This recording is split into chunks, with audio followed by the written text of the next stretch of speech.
Shalom, blessed people. Welcome to Pesa Talk, where everything money is discussed.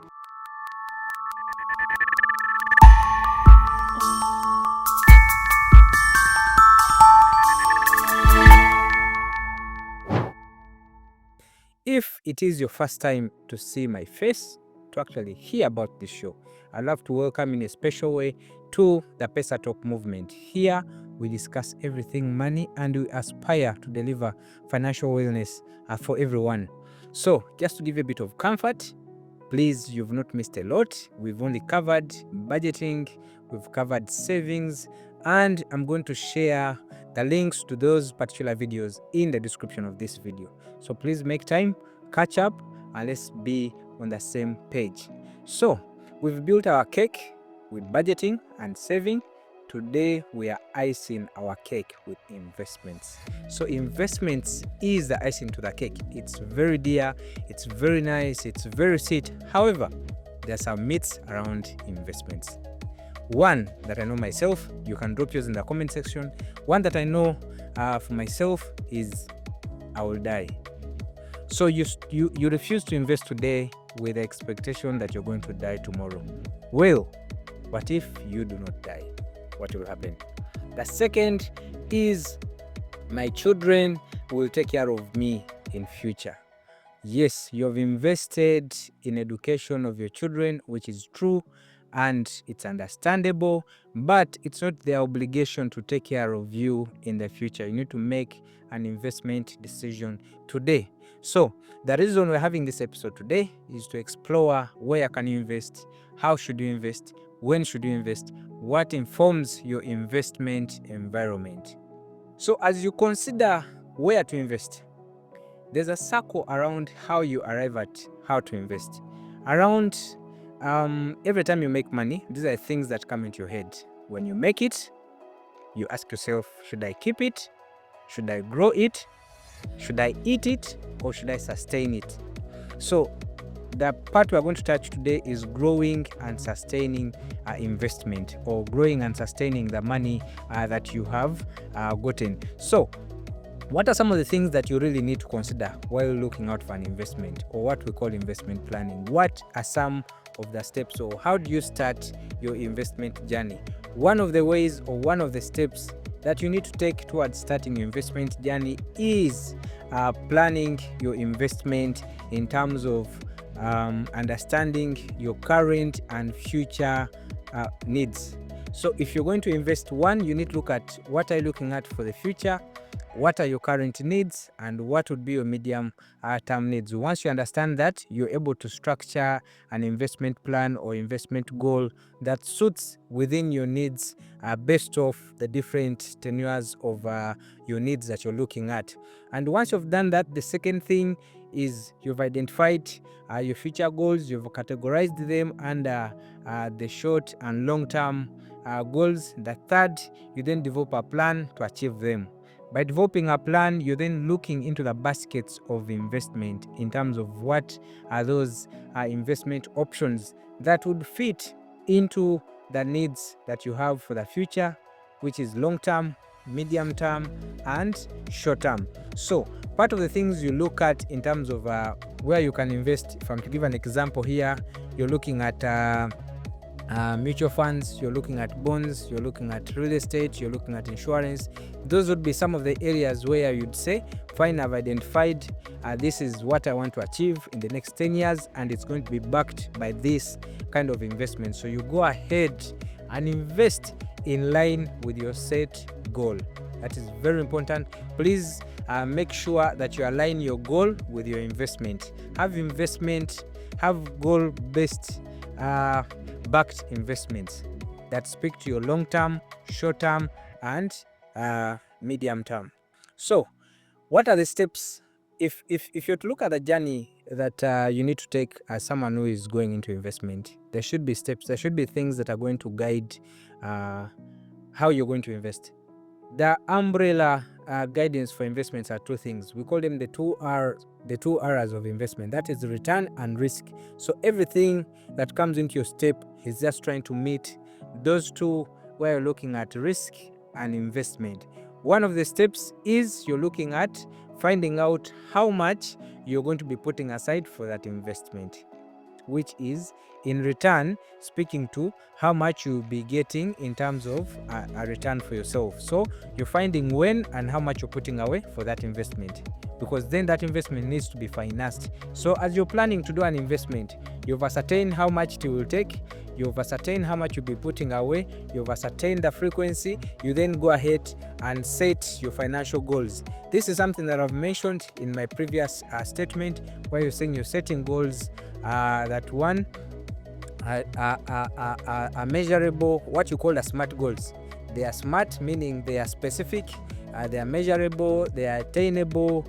The R and T are for you to feel, but the T is they are time bound, meaning you have an element of time to them. So the second step is you're setting your financial goals, and examples of these financial goals are not limited to one.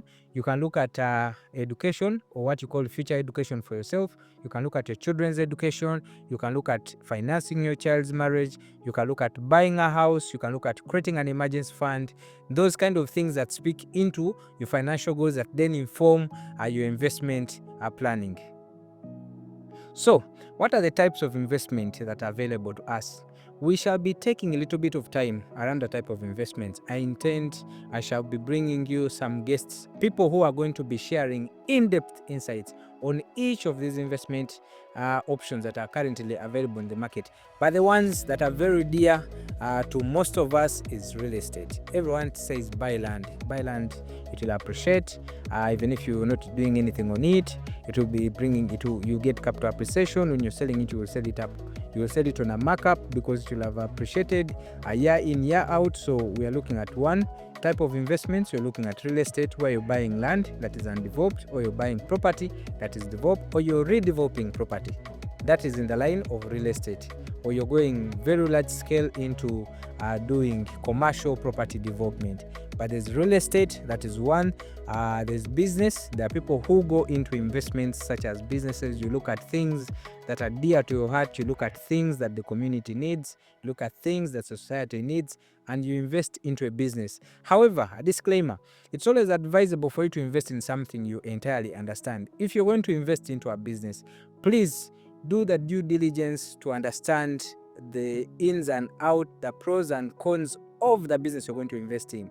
We as Ugandans have a culture of investing using the bandwagon method. You've heard so and so is in Airbnbs, and you feel like you should also do Airbnbs. But at the end of the day, you do not know what informed their decision to invest into an Airbnb. You've heard so and so bought 4 small vans for Uber. Your heart says you go and get a loan and also invest into Uber. So it's very important for you to understand where are you on your investment journey, and then what are your aspirations in terms of investment. What are you trying to achieve? We may not have the same aspirations in terms of investment. So it's important. Do not just do bandwagon, because right now everyone is doing Airbnbs. You feel like, oh, I should also do Airbnbs. Yeah. The third is farming. So farming is very interesting. If you're on this podcast today and you've ever tried farming, you know what I mean when I say farming is very interesting. One, it's a very seasonal kind of business. So you need to understand the seasons.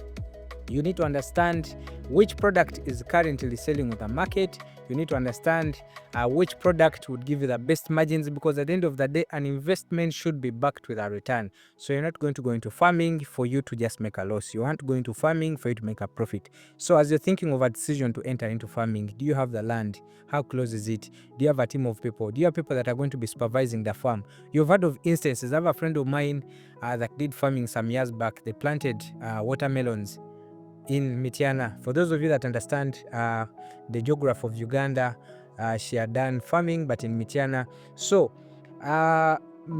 when the watermelons were about to actually get ready for harvest, unfortunately, the people around the village harvested the watermelons before she could actually go and harvest the watermelon. So it's important for you to know that as you're entering farming, it may be crop farming, it may be animal farming. I've personally done a bit of animal farming. I've shared that story with some people that are close to me.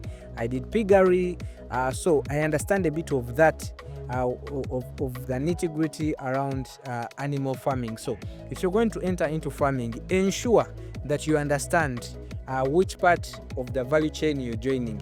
You may be being the person that is closer to the soil. Like they say, people who are into farming, the further you are from the soil, the more money you make. What does that mean? The farmer down there makes less money than the person, the middleman who buys their crops. Also, that middleman makes lesser money than the person that actually does the actual processing of the outcomes of the crop. So it's important for you to know, as you're entering the farming value chain, where are you coming in? What is your value addition to the chain? So the other are what we call smart investments. You can do a fixed deposit in the bank. Yes, fixed deposits of course attract a withholding tax, but if you feel like fixed deposits are your thing, if you feel like fixed deposits are the thing that are going to give you a bit of sleep, because what is important about investment, the principle around investment is risk and return. If fixed deposits are going to give you the peace of mind to sleep peacefully at night, please go ahead and fix your money in a bank for a 5% or 6% or 7% or whatever rate it is that they give you as per annum in terms of an investment option. That way your money is working for you. You put your money in a bank, you're not monitoring it every day, it doesn't require human labor, it doesn't require your involvement, but it's making you money. And then the fifth is the government securities. These ones have become very dear to Ugandans. The treasury bills and bonds, you can choose to lend your money to government. So government borrows money from us in form of issuing bonds and bills. So you give the government money and it's able to give you a return. So you get a coupon payout every 6 months, or at maturity your money matures on the market value that you've bought. Say for example, a treasury bill on a discounted price less whatever interest it is that you're going to get, for you to be able to get at the end of 12 months a value that includes your earned interest. That's just another smart way of investing your money, and it's an option that we are seeing Ugandans pick up on, because one, it doesn't have a lot of risks. You're lending to a sovereign state, you're lending to a government, so the only risk that is under these bills and bonds is maybe default by government, scenarios whereby maybe the government has been toppled and they're unable to meet their obligations in terms of paying the people that have or hold the bonds and bills on the market. The sixth is in stock, shares and equity. So stocks, shares and equity lumped up is basically you owning a piece of a company. So you get to buy shares in a company. You've seen publicly traded companies on the market. You go to the Uganda Securities Exchange and you get to trade. You get to buy a piece of that company. So what you have is a share, or you can have an equity in a company where you're able to say, I am a shareholder, or I have a bit, or I own a bit of that company. I traded, I gave them maybe expansion capital, so I own 30% of that company, and that is also another smart way of investing your money, and it will guarantee you a bit of return. So the thing that comes out here clearly is savings is you're just putting away money. Investment is you're putting away money into something that is going to be interest generating. You're putting away your money into something that is going to be giving you back some money over time. So you have a framework of, you have a rate or an agreed amount of money of say 100 million or 50 million or 20 million, even 10 million. For the bonds, for example, you need as low as 100,000 to buy to trade in the government securities. So once you have that, you know that at the end of the day you're getting a certain return X at a certain period T, which is very important. The last, which has become very dear for today, is going to be the collective investment schemes.